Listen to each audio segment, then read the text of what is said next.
Moi j'ai plusieurs centres d'intérêt. Le premier c'est les vieilles pierres. Le second c'est mon intérêt pour les sciences de l'ingénieur, puisque je suis ingénieur de formation et j'avais besoin en cette fin de carrière de retrouver une partie technique que je n'ai pas beaucoup exercée pendant toute ma carrière. Et puis le troisième c'est l'histoire. Et j'ai donc trouvé la combinaison de ces trois centres d'intérêt ou passion au travers de l'usine électrique de Saint-Gautier, puisque c'est le nom le plus courant qui est utilisé. Donc on a un mélange à la fois d'histoire et puis d'industrie, puisqu'on a le moulin qui date de 1258 au moins.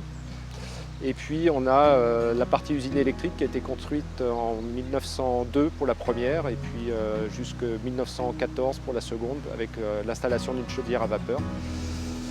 Et donc il y a une histoire très riche évidemment, pendant 800 ans d'histoire au moins, à éplucher, et donc je me passionne pour ça aussi. Voilà.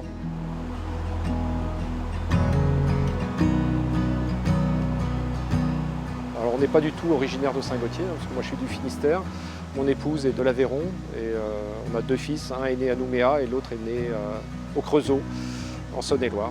Et c'est aussi pour moi un moyen de rassembler la famille autour d'un projet qui est partagé par mon épouse pour la partie patrimoine et architecture, et par mes deux enfants qui sont eux-mêmes ingénieurs, et donc qui se passionnent aussi pour le projet qu'on porte en parallèle à la rénovation du patrimoine, qui est la création d'une centrale hydroélectrique sur la Creuse.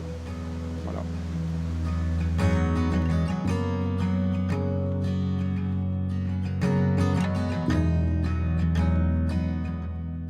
Moi j'avais connaissance de la mission Berne, parce que comme je vous l'ai dit, je m'intéresse au patrimoine, donc toutes les émissions, j'avais tendance à les regarder, et donc je me suis allé sur le site et j'ai déposé ma fiche début janvier, le 3 ou 4 janvier. On a eu la réponse le 4 septembre pour dire que notre projet était retenu pour représenter l'Indre pour l'année 2023. Donc, on ne sait pas encore combien on disposera de fonds pour la partie rénovation, puisque le montant dépend en fait des tirages du loto du patrimoine du mois de septembre. Nous, on a chiffré les travaux à 500 000 € sur l'ensemble, donc l'ensemble des charpentes, l'ensemble des murs à reprendre tous les enduits, l'ensemble des ouvrants, donc la grande verrière évidemment qu'on veut maintenir dans le style industriel. Et donc la mission Berne peut couvrir jusqu'à 300 000 € maximum. Voilà. Donc nous on sait qu'on aura quand même 200 000 € à apporter sur les travaux extérieurs dans les années qui viennent pour terminer la réfection et la rénovation du bâtiment. Bon, il y en aura cette partie-là qui sera un peu moins isolée.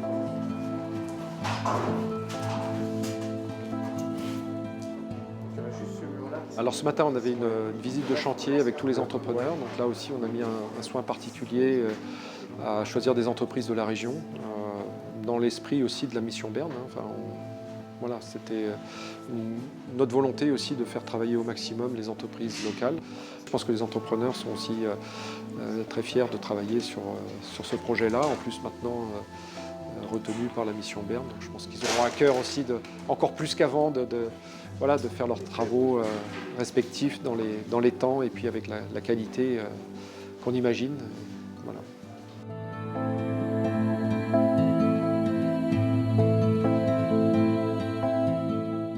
Alors ici on rentre dans la centrale hydroélectrique le bâtiment date des années 1905-1910, je ne sais pas exactement, qui recevait et qui reçoit toujours deux turbines de 6 mètres cubes chacune qui délivraient une puissance d'à peu près 150 kW pour éclairer le village de Saint-Gautier. Donc le village de Saint-Gautier qui est un des tout premiers du département de l'Indre à bénéficier de la fée électricité.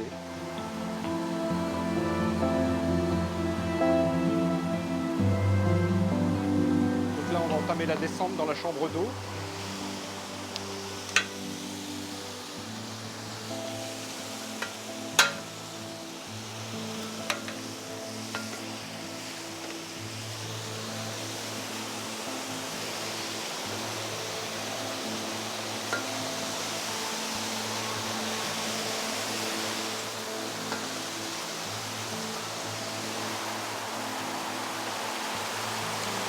Alors là, on est dans la chambre d'eau numéro 2, celle de la turbine Francis de 1923. Moi, je l'appelle la cathédrale de Saint-Gautier, parce que ça représente à peu près ça. Et donc là, on a ce qu'on appelle la vanne de garde, en fait, qui permet d'isoler la chambre. Bon, comme vous voyez, elle est fuyarde de partout, hein, pareil, ça fait partie des choses qui me tiennent en souci, puisqu'il faut qu'on arrive à la rénover relativement rapidement pour ne pas inonder complètement la chambre d'eau. Donc ça fait partie des travaux qui sont programmés aussi. Et donc si vous vous retournez, ben, vous voyez la turbine qui est toujours en place et qui est toujours fonctionnelle. On pourrait la redémarrer. La turbine Francis de 1923. Donc vous avez ici les directrices qui permettent de canaliser et de régler le débit d'eau en fonction du débit de la rivière et donc la puissance aussi de la turbine.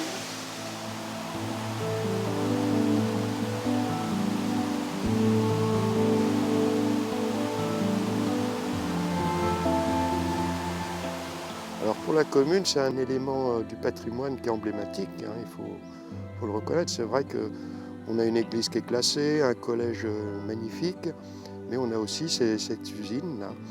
On est en pleine nature, au cœur d'un bourg, quoi. Voilà. Et effectivement, il y a les sentiers de randonnée. Autrefois, il y avait une fête pour le 15 août qui se déroulait sur l'Îlon.